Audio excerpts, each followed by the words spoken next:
علی المرتضیٰ شیر خدا اس حدیث مبارکہ کے راوی ہیں. اس حدیث کو روایت کرنے والے حضرت مولا علی المرتضیٰ ہیں. فرماتے ہیں اور غالباً طبرانی شریف کی یہ حدیث ہے. مولا علی فرماتے ہیں ایک اعرابی، ایک گاؤں کا ایک بندہ سادہ سا دیہاتی نبی پاک علیہ السلام کی خدمت میں آیا. آ کے عرض کی آقا جی یا رسول اللہ صلی اللہ علیہ وسلم میں بڑی دور سے آیا ہوں. تو اس کو خدمت کی گئی، کھانا کھلایا. جب جانے لگا تو آقا کریم علیہ السلام نے فرمایا کہ مانگو کیا مانگتے ہو. حضور نے فرمایا مانگو کیا مانگتے ہو. ہے آج وہ مائل بکرم، اور بھی کچھ مانگ. دیتا ہے کرم ان کا صدا، اور بھی کچھ مانگ. اور جن لوگوں کو شک ہے کہ کرم ان کا ہے محدود، ان لوگوں کی باتوں پہ نہ جا، اور بھی کچھ مانگ. تو آقا کریم علیہ السلام کی بارگاہ میں عرض کی کہ حضور ایسا ہے کہ میں بڑی دور سے آیا ہوں، مجھے نا جانے کے لیے سواری دے دیں، مجھے ایک اونٹ عطا کر دیں. مولا علی فرماتے ہیں میرے دل میں تھا کہ جنت مانگے گا، میرے دل میں تھا یہ جنت مانگے گا. اس نے سوال کیا کہ مجھے جانے کی سواری مل جائے گی. تو آقا کریم علیہ السلام نے فرمایا جاؤ ٹھیک ہے، تمہیں ہم نے سواری عطا کی. فرمایا اور کچھ مانگو. کہنے لگا جی اچھا اگر آپ نے سواری دی ہے نا تو پھر مجھے نا اونٹ کا کجاوا بھی دے دیں، جس پر میں نے بیٹھنا ہے اونٹ دیا ہے تو اونٹ کا کجاوا بھی دے دیں. تو آقا کریم علیہ السلام نے فرمایا کہ ٹھیک ہے تجھے اونٹ کا کجاوا بھی دیا، اور بھی کچھ مانگو. کہنے لگا جی سفر بڑی دور کا ہے، راستے میں بھوک لگے گی، مجھے جانے کے راستے میں کھانا بھی دے دیں. تو حضور مسکرائے، فرمایا ٹھیک ہے تمہیں کھانا بھی دیا. کہا اور کچھ مانگو. کہا جی اگر کچھ تھوڑا سا خرچہ مل جاتا، کچھ پیسے مل جاتے تو اور ذرا میرے لیے آسانی ہو جاتی. فرمایا جاؤ تمہیں خرچہ بھی عطا فرمایا. فرمانے کے بعد آقا کریم علیہ السلام نے فرمایا یار تو بنی اسرائیل کی اس بوڑھی عورت جیسا بھی نہ نکلا. صحابہ فرماتے جب حضور نے یہ جملہ کہا نا تو ہم سب نے کان کھڑے کیے اور عرض کی آقا جی یا رسول اللہ وہ بوڑھی عورت کا قصہ کیا ہے، وہ جو آپ نے بیان کیا ہے بوڑھی عورت کا قصہ کیا ہے.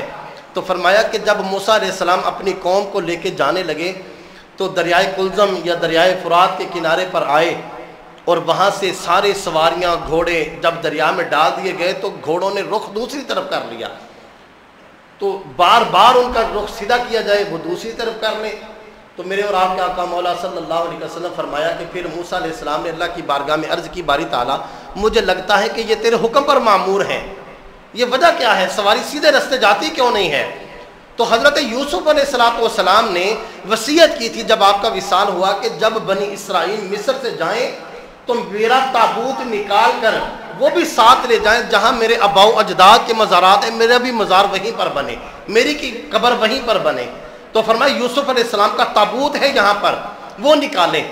آپ نے بنی اسرائیل کو اکٹھا کیا اور یہاں پر ایک آپ قابل توجہ بات کی، ذرا غور کیجئے کہ اب رب کریم اپنے نبی کو اور نبی کی امت کو بھیج کس طرف رہا ہے.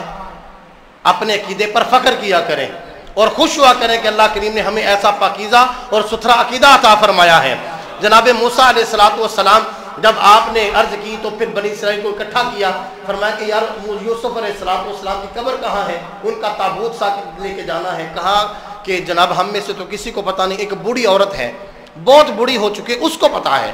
حضرت موسیٰ علیہ السلام اس کے پاس گئے اور اس سے جا کے پوچھا اماں جی ہمیں بتائیے کہ یوسف علیہ السلام کی قبر کہاں ہے، ہم نے ان کا تابوت لے کے جانا ہے. کہنے لگی بتاؤں گی ضرور لیکن خرچہ لگے گا. میں بتا تو دوں گی لیکن اس کے لیے آپ کو کچھ قیمت دینی پڑے گی.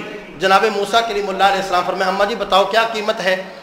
تو کہنے لگیں کہ میری قیمت یہ ہے کہ آپ اپنے رب سے وعدہ لیجئے، رب سے پوچھ کر میرے ساتھ وعدہ کیجئے کہ جنت کے اندر مجھے اس جگہ پر رکھا جائے گا جہاں پر میرے پڑوس میں موسیٰ علیہ السلام ہوں گے.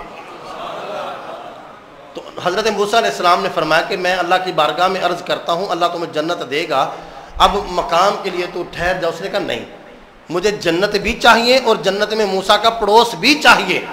آقا کریم علیہ السلام نے فرمایا کہ موسیٰ علیہ السلام اس عورت کے ساتھ مکالمہ کر رہے تھے، باتیں طے ہو رہی تھی کہ رب کریم نے وہی فرمایا موسیٰ آپ اس سے وعدہ کر لیجئے، جو وعدہ کریں گے رب آپ کی عزت کے لیے آپ کے وعدے کو پورا کر کے اس عورت کو جنت بھی عطا کرے گا اور جنت میں موسیٰ کا پڑوس بھی عطا فرمائے گا.